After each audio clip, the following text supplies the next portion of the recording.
Welcome to UTV. నేను రేణుశ్రీ చౌదరి. ఏపీలో కూటమి సర్కార్ కొలువు తీరటానికి యువగలం పాదయాత్రతో నాంది పడింది. టీడీపీ జాతీయ ప్రధాన కార్యదర్శి హోదాలో నారా లోకేష్ చేసిన పాదయాత్ర టీడీపీ, బీజేపీ, జనసేన కూటమిని అధికారానికి చేరువచేసింది. టీడీపీ బలమైన మెజార్టీ సాధించిన ఎన్డీఏ కూటమిలో భాగంగా 3 పార్టీలు కలిసి ప్రభుత్వాన్ని ఏర్పాటు చేశాయి. అధికార మార్పిడిలో కీలక పాత్ర పోషించిన నారా లోకేష్ ఇవాళ ప్రధాని మోదీతో భేటీ కానున్నారు. ఈ సందర్భంగా ప్రధాని యువగలం పాదయాత్ర కాఫీ టేబుల్ బుక్ ని ఆవిష్కరించనున్నారు.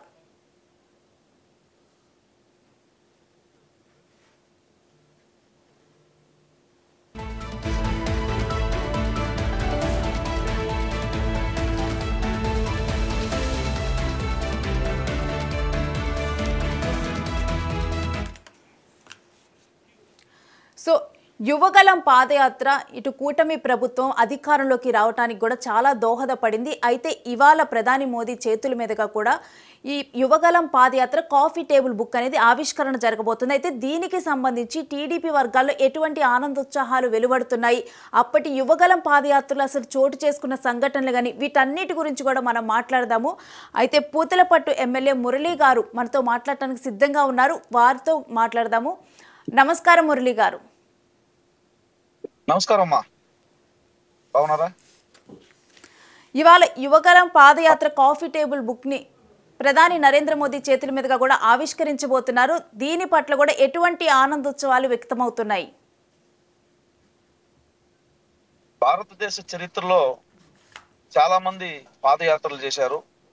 ముఖ్యంగా ఉమ్మడి ఆంధ్రప్రదేశ్ లో, తర్వాత నవి ఆంధ్రప్రదేశ్ లో చాలా మంది పాదయాత్రలు చేశారు. కానీ లోకేష్ బాబు గారు చేసినటువంటి పాదయాత్ర ఒక విపత్కరమైనటువంటి పరిస్థితుల్లో, అంటే ప్రజాస్వామ్యం అనేది కనుమరుగైపోయి జగన్ రాక్షస పాలన సాగుతున్నటువంటి సమయంలో మనిషి మామూలుగా గాంధీ గారు అంటారు, భారతదేశానికి స్వతంత్రం ఎప్పుడు వచ్చిందని నేను నమ్ముతానంటే అర్ధరాత్రి మహిళ ఒంటరిగా నడవగలిగిన, స్వేచ్ఛగా గౌరవంగా నడవగలిగిన రోజు స్వతంత్రం వచ్చినట్లు నమ్ముతానని ఏ విధంగా అయితే చెప్పాడో, ఆ మనిషి అనేవాడు స్వతంత్ర భావాలు కలిగినటువంటి వ్యక్తి, స్వతంత్ర ఆలోచనలు కలిగినటువంటి వ్యక్తి, ప్రజాస్వామ్య స్ఫూర్తి కలిగినటువంటి వ్యక్తి రోడ్డు మీదకి రావాలన్న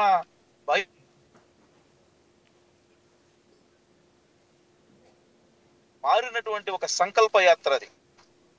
జనం భయం గుప్పెట్లో నుంచి వారు బయటికి రండని పిలుపునిచ్చినటువంటి రోజులవి. ఆంధ్రప్రదేశ్ లో రాజ్యాంగం లేదు, భారత ఏ రకమైనటువంటి ఇక్కడ నడపబడినటువంటి రోజుల్లో నేనున్నటువంటి భరోసాను ఇవ్వడానికి సంకల్పించినటువంటి ఒక మహాపాదయాత్ర అది. మీరు గమనించే ఉంటారు, రాజశేఖర రెడ్డి గారు పాదయాత్ర చేశారు, చంద్రబాబు నాయుడు గారు పాదయాత్ర చేశారు, జగన్మోహన్ రెడ్డి గారు పాదయాత్ర చేశారు, అలాగే షర్మిల గారు పాదయాత్ర చేశారు. ఎవరు పాదయాత్ర చేసినా ఎక్కడ కూడా కనీసం అడ్డంకులు ఉండేవి కాదు కదా. వారికి పోలీస్ ప్రొటెక్షన్ ఇచ్చి నడిపించిన రోజులవి. ఎందుకంటే ప్రజాస్వామ్యానికి అది స్ఫూర్తి.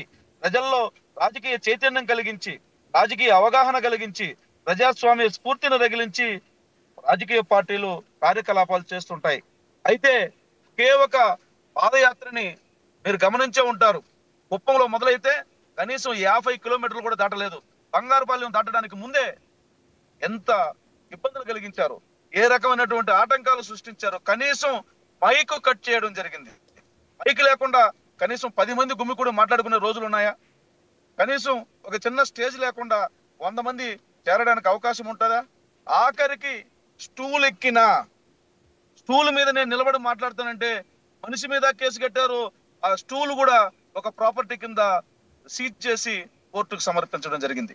అంటే ఎంత దారుణమైనటువంటి పరిస్థితి. అంటే లోకేష్ బాబు పాదయాత్ర ద్వారా జనంలో ఉన్నటువంటి ఆలోచన, జనంలో ఉన్నటువంటి ఆవేశం పెళ్ళుబిగితే ఈ రాష్ట్రంలో ఈ రాక్షస పాలన పోతుందన్నటువంటి భయంతో ఆనాటి ప్రభుత్వం ఆ రకమైనటువంటి అడ్డంకులు సృష్టించింది. అడ్డంకులు సృష్టించడమే కాదు, అవమానాలు, కేసులు, ఇబ్బందులు, జైళ్లు. కానీ వీటినేటిని కూడా లెక్క చేయకుండా నేనున్నాననేటువంటి భరోసాను కల్పించినటువంటి ఆ రోజులను గుర్తు చేసుకుంటేనే అసలు గుండె పులకిస్తుంది. మనము ఈ రోజు ఈ రాష్ట్రంలో స్వేచ్ఛగా గౌరవంగా ఉన్నామంటే ఆనాటి లోకేష్ బాబు గారి పాదయాత్ర వల్లనే ఒక భరోసా కలుగుతుంది. మీరు గమనించే ఉంటారు, చిత్తూరు జిల్లా నుంచి మొదలైనటువంటి పాదయాత్ర సగం చేరక ముందే అవరోధాలు కలిగించడం జరిగింది. అవరోధాలు కలిగించడం, రాళ్లు వేయడం జరిగింది. ఆ పార్టీ నుంచి కవింపు చర్యలకు పాల్పడడం జరిగింది.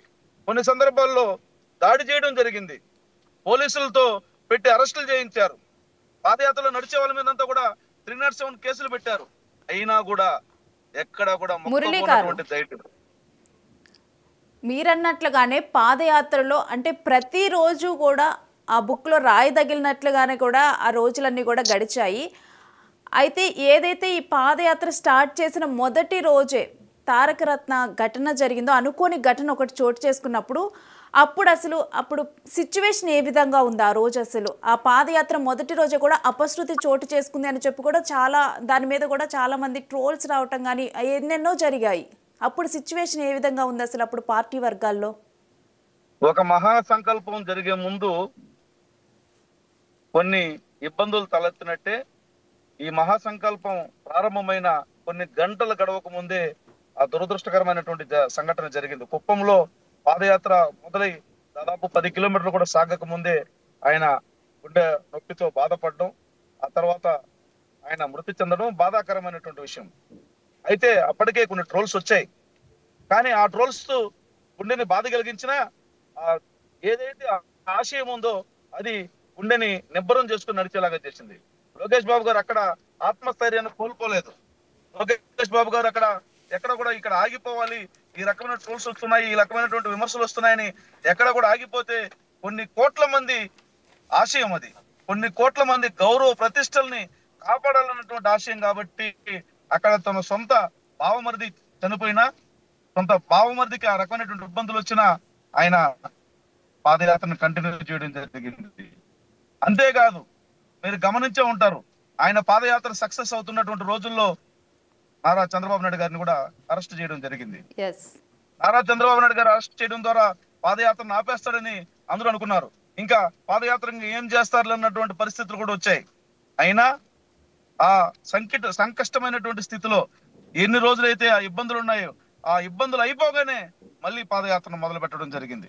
ఇది జనంలో ఒక స్ఫూర్తిని నింపింది, అందరిలో కూడా ఒక ఆలోచన రగిలింపజేసింది. లోకేష్ బాబు గారు ఒక పటిష్టమైనటువంటి నాయకత్వం కలిగినటువంటి వ్యక్తి. లోకేష్ బాబు గారు ప్రజల కోసం అంకిత భావంతో పనిచేస్తున్నటువంటి వ్యక్తి. లోకేష్ బాబు గారు పార్టీని సమర్థవంతంగా నడిపించగల దమ్మున్నటువంటి నాయకుడు ఉన్నటువంటి ఆలోచన కలిగించడానికి ఈ పాదయాత్ర ఎంతో ఉపయోగపడింది. అంతేకాదు, ఒక ధీరోదాత్తుడు అన్నటువంటి నమ్మకం కూడా ప్రజల్లో కలిగింది. ఎందుకంటే ఇన్ని విపత్కరమైనటువంటి పరిస్థితుల మధ్య పాదయాత్ర చేసిన నాయకుడు ఎవడు కూడా లేదు. ఈ దేశంలో చాలా మంది పాదయాత్రలు జరిగినాయి. ఈ రాష్ట్రంలో, ఉమ్మడి రాష్ట్రంలో చాలా మంది పాదయాత్రలు జరిగినాయి. ఏ పాదయాత్రకి కూడా ఇన్ని ఆటంకాలు, ఇన్ని అవరోధాలు, ఇన్ని అవమానాలు ఎక్కడ కూడా ఎవరికి ఎదురుగాలేదు. అవమానం ఎదురైనా, అపశృతులు ఎదురైనా, లేకపోతే పోలీసులు ఎదురైనా, లేకపోతే ఆనాటి పాలక పక్షం ఎదురైనా, రౌడీ మూకలు ఎదురైనా, ఆఖరికి రకరకాలైనటువంటి దాడులు జరిగినా ఎక్కడ కూడా ఆగలేదు. నిజంగా చెప్తున్నాం, ఈ రోజు ప్రధానమంత్రి గారి చేతుల మీదుగా పుస్తకం ఆవిష్కరణ అనేది నిజంగా ఇది చరిత్రకి ఎప్పుడు కూడా మరుపురానటువంటి రోజులు. ఆంధ్ర రాష్ట్ర చరిత్రని మనం ఒక 100 సంవత్సరాల తర్వాత చూసుకున్న ఆ రోజుకి ఆంధ్ర రాష్ట్రంలో ఒక దుష్ట పాలన సాగుతున్నటువంటి సమయంలో ఆ దుష్టుని దునుమాడడం కోసం, రాజకీయ చైతన్యం కలిగించడం కోసం ఆనాటి యువకుడు లోకేష్ బాబు చేసినటువంటి సాహసాన్ని 10 మంది చెప్పుకునే విధంగా, అవసరమైతే చరిత్ర పుటల్లో అది సువర్ణాక్షరాలతో లిఖింపబడే విధంగా 100 సంవత్సరాల తర్వాత అయినా ఇది శాశ్వతంగా నిలిచిపోయే చరిత్రగా నేను చెప్పదలుచుకున్నా. ఇది నేను లోకేష్ బాబు గారి మీద. ఇప్పుడు మనం వస్తున్నా మీకోసం చంద్రబాబు పాదయాత్ర చూసినా కానీ, యువగలం పాదయాత్ర చూసినా కానీ, యువగలం పాదయాత్ర ఏమో కుప్పం నుంచి స్టార్ట్ అయింది, మరోవైపేమో వస్తున్నా మీకోసం పాదయాత్ర ఏమో ఇటు హిందూపురం నుంచి స్టార్ట్ అయింది. బట్ ఈ 2 పాదయాత్రలు ఎండ్ అయింది మాత్రం అగనంపూర్లోనే ఎండ్ చేశారు. అయితే కుప్పం నియోజకవర్గాన్ని చూస్ చేసుకోవటానికి నారా లోకేష్ రీజన్ ఏంటి? అదేవిధంగా ఈ 2 పాదయాత్రలు కూడా అగనంపూడిలోనే ఎందుకు ముగించారు? వస్తున్నా మీకోసం అనే పాదయాత్రని నారా చంద్రబాబు నాయుడు గారు అనంతపురం జిల్లా నుంచి ప్రారంభించారు. అది ఎన్టీ రామారావు గారు ప్రాతినిధ్యం వహించినటువంటి ప్రాంతం అని అక్కడ నుంచి ఆయన పాదయాత్ర ప్రారంభించారు. ఆ తర్వాత చంద్రబాబు నాయుడు గారు అధికారంలోకి వచ్చిన తర్వాత ఎప్పుడు కూడా ప్రతి కార్యక్రమం ఏది చేపట్టినా మోడల్ గా, అదేవిధంగా ఒక టెస్టిమోనియల్ గా కుప్పంని చేస్తూ రావడం జరిగింది. కుప్పం నుంచి ఆయన ఎప్పుడు చూసినా ఏ ఏ కొత్త కాన్సెప్ట్ ని మనం ప్రకటించాలనుకున్నా ప్రభుత్వ పరంగా ఏ రకమైనటువంటి కొత్త విషయాల్ని అంటే పైలట్ గా ఏం తీసుకోవాలన్నా కుప్పం తీసుకుంటూ వచ్చారు. అదే క్రమంలో కుప్పం నుంచి పాదయాత్రను ప్రారంభించాలని చెప్పి అలా లోకేష్ బాబు గారు ఆలోచించడం జరిగింది. ఎందుకంటే ఆంధ్రప్రదేశ్ లో కూడా కుప్పం అనేది ఈ డెడ్ ఎండ్ తర్వాత ఈ ముగింపు కూడా ఒకే చోట జరగడానికి అవకాశం ఉంటుంది శ్రీకాకుళం జిల్లాలో. కాబట్టి ఆ డెడ్ ఎండ్ వరకు రావడానికి అవకాశం ఉంటుందని ఈ పాదయాత్రను ప్రారంభించడం జరిగింది. కుప్పం నుంచి సెంటిమెంటల్ గా మొదటిసారి బహుశా ఎవరు కూడా ఇంతకు ముందు ఉమ్మడి ఆంధ్రప్రదేశ్ లో కానీ ఇక్కడ కానీ కుప్పను కొంచెం తక్కువగా అంటే ఆ ప్రాంతంలోకి పాదయాత్రలు సాగినటువంటి సందర్భాలు లేదు, 1-2 రోజులు ఉండేది. బట్ ఈయన కుప్పాన్ని ఎంచుకోవడానికి ప్రధాన కారణం ఆయన తండ్రి గారు కూడా ఇప్పుడు ఏ రకమైనటువంటి కొత్త కాన్సెప్ట్లు స్కీములు పెట్టినా కుప్పంలోనే పైలట్ ప్రాజెక్ట్ చేసేవారు. కాబట్టి కుప్పం నుంచే ఈ పాదయాత్ర కూడా మొదలు పెట్టాలని ఆ రోజు అప్పట్లో సంకల్పించారు. కుప్పం నుంచే మొదలు పెట్టడం కూడా మంచిదని అందరూ అభిప్రాయం తెలియజేయడంతో, ఎందుకంటే కుప్పంలో కూడా నారా చంద్రబాబు నాయుడు అప్పుడు ప్రతిపక్ష నాయకుడిగా ఉన్న ఆ నియోజకవర్గంలో చాలా ఇబ్బందులు కలగజేయడం జరిగింది.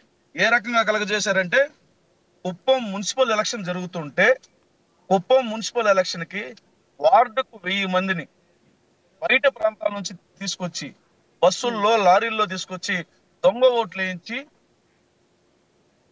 ఆ రోజు కుప్పం మున్సిపాలిటీని కైవసం చేస్తారు. అంటే సాక్షాత్తు ఒక ప్రతిపక్ష నాయకుడు అప్పటికి 3 సార్లు ముఖ్యమంత్రిగా పనిచేసినటువంటి వ్యక్తి ప్రాతినిధ్యం వహిస్తున్నటువంటి నియోజకవర్గంలోనే ప్రజలను భయపెట్టాలని, తెలుగుదేశం పార్టీని నిర్వీర్యం చేయాలని, తెలుగుదేశం పార్టీని లేకుండా చేయాలని, తెలుగుదేశం పార్టీని భూస్థాపితం చేయాలని కుట్రలు పడుతున్నటువంటి నేపథ్యంలో అక్కడి నుంచే సెగలగక్కుతున్న పగని ఆయన ప్రతీకారం ప్రజల్లో రాజకీయ చైతన్యం ద్వారా తీర్చాలన్నటువంటి ఆలోచనని అక్కడి నుంచి రగిలింపజేయాలన్నటువంటి ఆలోచనతో మొదలు పెట్టడం జరిగింది. మీరు అందరూ కూడా గమనించారు. కుప్పంలో పాదయాత్ర మొదలైతే ముగిసే రోజుకి అది జన ప్రభంజనమైంది. 1 రోజు 2 రోజులు 3 రోజులు 4 రోజులు అలుపు లేదు, అలసట లేదు. నెలల తరబడి నడుస్తున్నారు. కానీ లక్షలుగా జనం ఏ రోజుగా రోజు పెరుగుతున్నారు. అప్పటికే పూర్తి స్థాయిలో నమ్మకం వచ్చింది, పూర్తి స్థాయిలో ప్రజల్లో విశ్వాసం కలిగింది, పూర్తి స్థాయిలో తెలుగుదేశం పార్టీ అధికారంలోకి వస్తుందన్నటువంటి నమ్మకం కూడా రాజకీయ వర్గాల్లో కలిగింది. నిజంగా ఇది గతంలో ఎన్నడూ కూడా జరగలేదు, భవిష్యత్తులో కూడా ఈ రకమైనటువంటి ఈ తరహా పాదయాత్రలు జరుగుతాయని నేనైతే అనుకోవడం లేదు. అయితే మొత్తం కూడా ఈ పాదయాత్రలో ఒక 25 కేసులు అయితే నమోదయ్యాయి అనుకుంటా కదండి. లోకేష్ బాబు గారి మీద 20కి పైగా కేసులు నమోదు చేశారు. అట్లాగే కేడర్ మీద కుప్పం నుంచి శ్రీకాకుళం నియోజకవర్గం వరకు, శ్రీకాకుళం జిల్లా వరకు కూడా కొన్ని వేల మంది మీద కేసులు నమోదు చేయడం జరిగింది. ముఖ్యంగా నేను ప్రాతినిధ్యం వహిస్తున్నటువంటి పూతలపట్టు నియోజకవర్గంలో బంగారుపాలెం ఇన్సిడెంట్ మీకు తెలిసే ఉంటది. ఆ రోజు ఆయన స్టేజ్ లేదని చెప్తే ఒక మిద్దెక్కి మాట్లాడితే ఆ మిద్దెపై నుంచి కూడా దించేయాలన్నటువంటి ప్రయత్నం చేయడం జరిగింది. పోలీసులు దుర్మార్గంగా ప్రవర్తించారు ఆ రోజు. ఆఖరికి స్టూల్ ఎక్కి మాట్లాడితే ఆ స్టూల్ కూడా లాక్కోవడం జరిగింది. ఈ సందర్భంగా పోలీసులకి అక్కడ ఉన్నటువంటి తెలుగుదేశం పార్టీ కేడర్ కు మధ్య తోపులాట జరిగితే సుమారుగా 50 మంది కేసులు పెట్టడం జరిగింది. మీరు చూశారు, 50 మందికి కేసులు పెడితే అక్కడ ఉన్నటువంటి వారందరికీ ఆ కేసులు కూడా ఇప్పటికి కూడా పరిష్కారం అవుతూ ఉన్నాయి. ఇప్పుడిప్పుడే అంటే తప్పుడు కేసులు అయినప్పటికీ కూడా అది చట్టపరంగా కోర్టు పరిధిలో ఉంది కాబట్టి అది ఆ ప్రొసీజర్ ప్రకారమే ఇప్పుడు అవన్నీ కూడా కేసులను కూడా మాఫీ అవుతాయి. కానీ అక్కడి నుంచి శ్రీకాకుళం జిల్లా వరకు లోకేష్ బాబు గారి మీద 22 కేసులు నమోదైతే సుమారుగా కొన్ని వేల మంది మీద కేసులు పెట్టడం జరిగింది. ఆ కేసులు పెట్టించుకున్న వాళ్ళు కూడా ఎక్కడ తగ్గల. కేసులకు భయపడడం, జైళ్లకు భయపడడం, లేకపోతే లాఠీ దెబ్బలకి తూటాలకు భయపడడం, బెదిరింపులకు భయపడడం, మా ఆస్తులు ధ్వంసం చేసినా భయపడడం, మా ఆస్తులు లాక్కున్నా భయపడడం, ఆఖరికి నందం సుబ్బయ్య లాంటి వాడు గొంతు మీద కత్తి పెట్టి పార్టీ మారి వేరే పేరు చెప్పు నేను వదిలేస్తామన్నా వదలన్నటువంటి చంద్రబాబు నాయుడు గారి పేరు చెప్పి, తెలుగుదేశం పేరు చెప్పి ఊపిరి వదిలినటువంటి కేడర్ ఇది. తెలుగుదేశం పార్టీకి మాత్రమే ఈ భూమి మీద అంత పటిష్టమైనటువంటి కేడర్ ఉంది. పటిష్టమైనటువంటి కేడరే కాదు, పార్టీ అంటే ప్రాణంగా భావించే తత్వం కలిగినటువంటి కేడర్ ఉంది.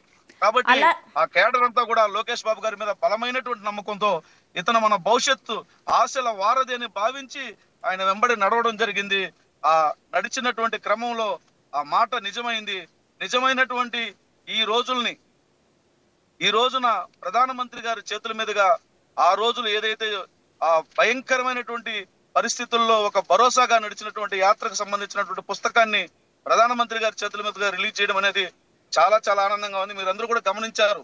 ప్రధానమంత్రి గారు మొన్న అమరావతి శంకుస్థాపన కంటే పునః ప్రారంభానికి వచ్చిన రోజున లోకేష్ బాబు గారితో మాట్లాడినటువంటి మాటలు, మీరు రమ్మంటే కూడా రావడం లేదు, ఏమి మీరు వస్తే కదా అని మాట్లాడినటువంటి సందర్భం మనం గమనించినట్లయితే ఒక గొప్ప నాయకుడు ఎంత సింప్లిసిటీతో ఉన్నాడు అంటే, మనకు ప్రజల పట్ల బాధ్యతతో ఉండాలి కానీ మనం ఇంకొక రకంగా మనం వ్యవహరించకూడదు, ఎవరి పరిధిలో వాళ్ళు ఉండాలన్నటువంటి, అంటే ఎంత గొప్ప స్థాయిలో ఉన్న ఒదిగి ఉండే లక్షణాన్ని మనం గమనించాం.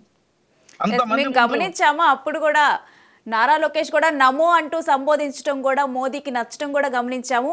అయితే మీరు అన్నట్లే అప్పుడు టీడీపీ కాడని వీరందరూ కూడా అధికారులు కొంత ఇటు మంచిగా ట్రీట్ చేయలేదు అని చెప్పి మీరు అన్నారు కదా. అయితే అప్పుడు దానికి సంబంధించి నారా లోకేష్ రెడ్ బుక్ ఒకటి పెట్టి ఎవరైతే అధికారులు ఇటు నాయకుల్ని ఈ విధంగా ఇబ్బందులకు గురి చేస్తున్నారో వారి గురించి కూడా అధికారుల పేరు రెడ్ బుక్ లో నోట్ చేయడం జరిగింది. మరి ఆ అధికారుల మీద యాక్షన్ తీసుకోవడం జరిగిందా మరి వన్స్ గవర్నమెంట్ ఫామ్ అయ్యాక?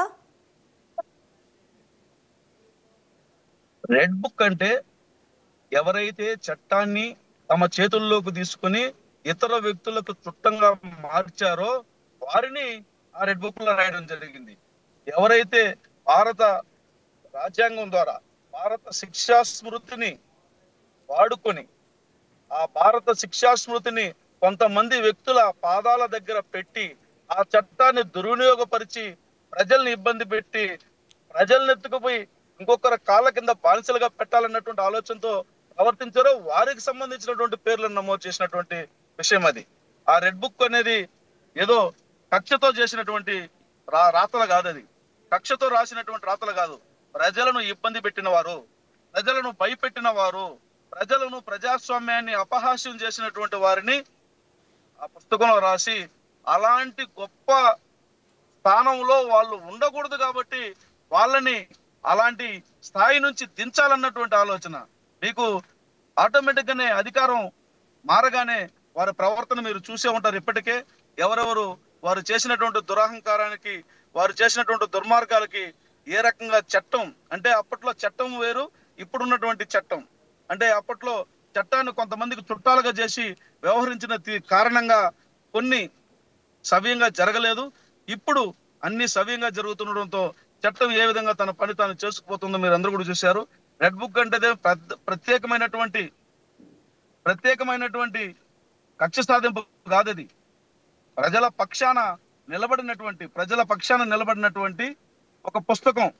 మనం ఏ విధంగా అయితే కొన్ని పుస్తకాలను మనం గ్రంథాలను ప్రమాణంగా తీసుకుంటామో ఆ విధంగా ఇది దుర్మార్గులకు సంబంధించినటువంటి వారిని సన్మార్గులను నడిపించడానికి రాసినటువంటి ఒక గ్రంథం. ఆ గ్రంథంలో ఉన్నటువంటి వారు ఖచ్చితంగా సన్మార్గంలో నడవాలి, ప్రజాస్వామ్య స్ఫూర్తితో బతకాలి. ఆ ప్రజాస్వామ్య స్ఫూర్తితో బతికించడం కోసం మార్పు చేసే ప్రయత్నం ఇది. ఇప్పుడు మనకు శ్రీకృష్ణుడు భగవద్గీతని చెప్పాడు అర్జునుడికి, ఏమని, నాయనా నువ్వు పుట్టింది రాతి పుట్టుక, యుద్ధం చేస్తే గానీ రాజరికం తెలియదు, యుద్ధంలో బంధువులు ఉండొచ్చు, ఇంకొకటి ఉండొచ్చు అని ఏ విధంగా అయితే ఒక ధర్మబద్ధమైనటువంటి విషయాలను తెలియజేసిందో ఇది ఒక ధర్మబద్ధమైనటువంటి పుస్తకం. ఎరుపు రంగులో ఉన్నటువంటి ధర్మ సందేశం ఇది. అయ్యా, ఈ దేశంలో ఒక భారతదేశంలో రాజ్యాంగం ఉంది, ఆ రాజ్యాంగానికి అనుసరించి కొన్ని చట్టాలు ఉన్నాయి, ఆ చట్టాలను అనుసరించి మనం పనిచేయాలి. పనిచేసే క్రమంలో మనం ఇచ్చినటువంటి ఉద్యోగము మనం బంధు ప్రీతితో గాని, వర్గ ప్రీతితో గాని, లేకపోతే ఇంకొక రకమైనటువంటి ఆలోచనతో గాని, లాభప్రేక్షతో గాని చెయ్యకూడదు. కాబట్టి అలా చేసినప్పుడు దానికి కూడా కొన్ని పరిష్కారాలు ఉంటాయి, దానికి కూడా కొన్ని పర్యవసానాలు ఉంటాయి అని చెప్పి ఈ పుస్తకంలో రాయబడింది ఏంటంటే, ఎవడైతే దుర్మార్గంగా వ్యవహరిస్తాడో, ఎవడైతే ఇచ్చినటువంటి బాధ్యతలను కాకుండా ఇంకొకరికి ఉడిగం చేయడం కోసం ఉద్యోగాన్ని పణంగా పెడతాడో అలాంటి వారికి సన్మార్గంలో నడిపించే ధర్మ సందేశం కలిగించినటువంటి పుస్తకం ఇది. అయితే రెడ్ బుక్ అప్పుడు అధికారులను కొంత భయపెట్టింది అనుకోవచ్చా? ఎందుకంటే రెడ్ బుక్ ఎప్పుడైతే లోకేష్ స్టార్ట్ చేయడం జరిగిందో, ఈవెన్ విజయసాయి రెడ్డి కూడా ఈసీకి ఫిర్యాదు చేయడం జరిగింది. ఈవెన్ ఏపీ సిఐడి కూడా దీని మీద కేసు నమోదు చేయడం జరిగింది. సో కొంత అధికారుల్లో చలనం కలిగించింది అనుకోవచ్చా ఆ రెడ్ బుక్ అప్పుడు? అంటే రెడ్ బుక్ అనేది నేను ఇందాక చెప్పా కదా, ఖచ్చితంగా ఒక ధర్మ సందేశం అది. ప్రజలకి ఆయన ఏం చెప్పారంటే ఈ పుస్తకంలో రాసి ఇలాంటి వారిని సన్మార్గంలో నడిపిస్తామని చెప్పడం జరిగింది. ఆయన ఏం చెప్పాడు?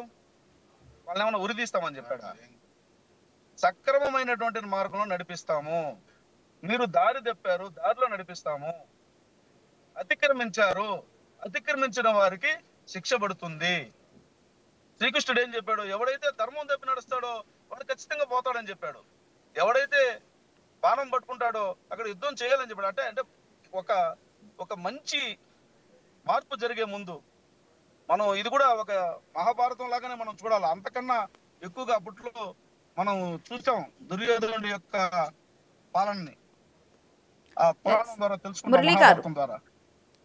అయితే చంద్రబాబు నాయుడు అరెస్ట్ అయినప్పుడు ఇక ఈ పాదయాత్ర అక్కడితో ఆగిపోయింది అని చెప్పి అందరూ అనుకున్న టైంలో మళ్ళీ కూడా ఈ పాదయాత్రను రీస్టార్ట్ చేశారు. అయితే ఆ రీస్టార్ట్ చేసినప్పుడు ఏదైనా స్ట్రాటజీని ఫాలో అయ్యారా? ఇది ఏదో స్ట్రాటజీనో పొలిటికల్ మైలేజ్ కోసమో కాదు, ప్రజల కోసం చేశాడు ఆయన.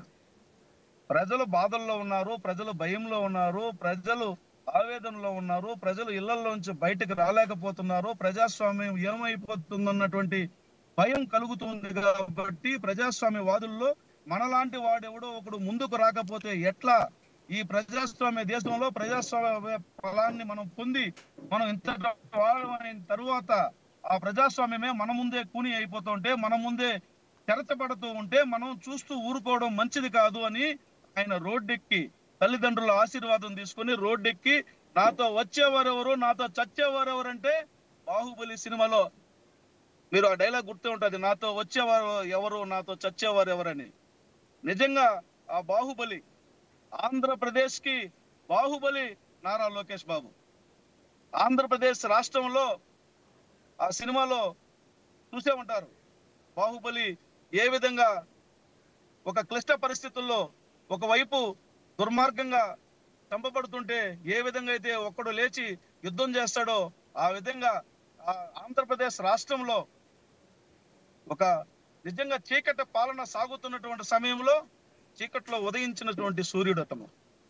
ఆ వెలుగులు ఇప్పటికీ కూడా విరాజిల్లుతూ ఉన్నాయి. అయితే ఖచ్చితంగా వస్తున్నా మీకోసం అనే పాదయాత్ర చంద్రబాబు చేసినప్పుడు జాబ్ రావాలంటే బాబు రావాలి అని చెప్పి కూడా ఇలాంటి స్లోగన్స్ బాగా గుర్తుండిపోయాయి. అలా యువగలం పాదయాత్రలో గుర్తుండిపోయే స్లోగన్స్ ఏమైనా ఉన్నాయా?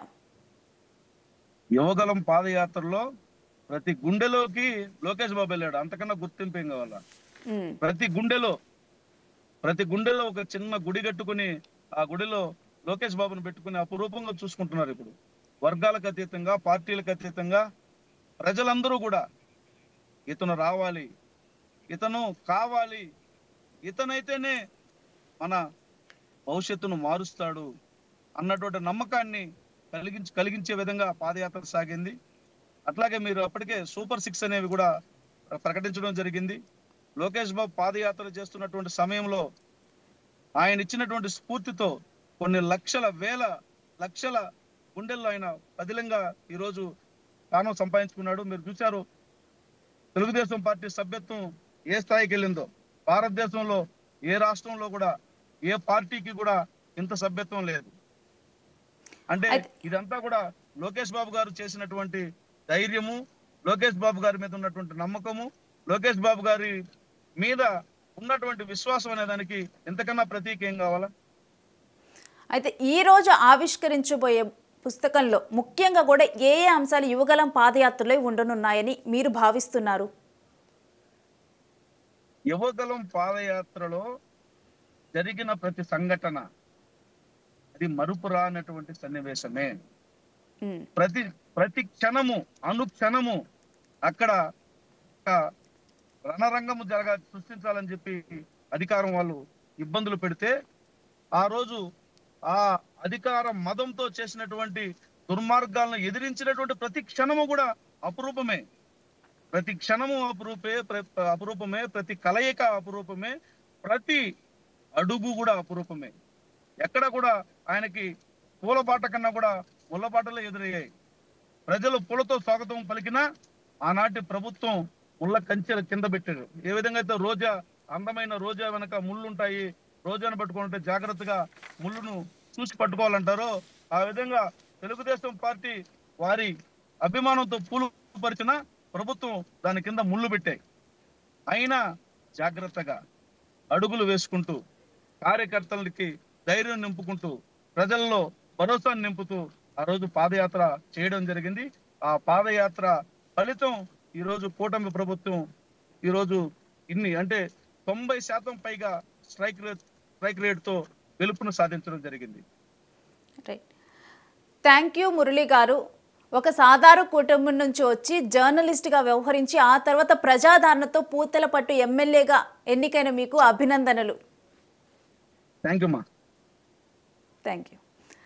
సో చూసాం కదా, ఇవాళ ప్రధాని మోదీ కూడా యువగలం పాదయాత్ర బుక్ను అయితే కాఫీ టేబుల్ బుక్ను ఆవిష్కరించబోతున్నారు. ఈ సందర్భంగానైతే ఆ యువగలం పాదయాత్ర అప్పుడు జరిగిన ఇన్సిడెంట్స్ కానీ, అప్పుడు టీడీపీలో ఉన్న మనోభావాలు కానీ, ఆ తర్వాత ఇప్పుడు అధికారంలోకి వచ్చిన తర్వాత ప్రజెంట్ ఉన్న సిచ్యువేషన్స్ కానీ, వీటన్నిటిని కూడా మనం పూతలపట్టు ఎమ్మెల్యే మురళి గారితో డిస్కస్ చేశాము. వారు కూడా అప్పుడు జరిగిన సన్నివేశాలు కానీ వీటన్నిటిని కూడా పంచుకున్నారు. సో ఇలాంటి స్పెషల్ స్టోరీస్ అన్ని కూడా ప్రసారం అవుతూనే ఉంటాయి. Keep watching you TV.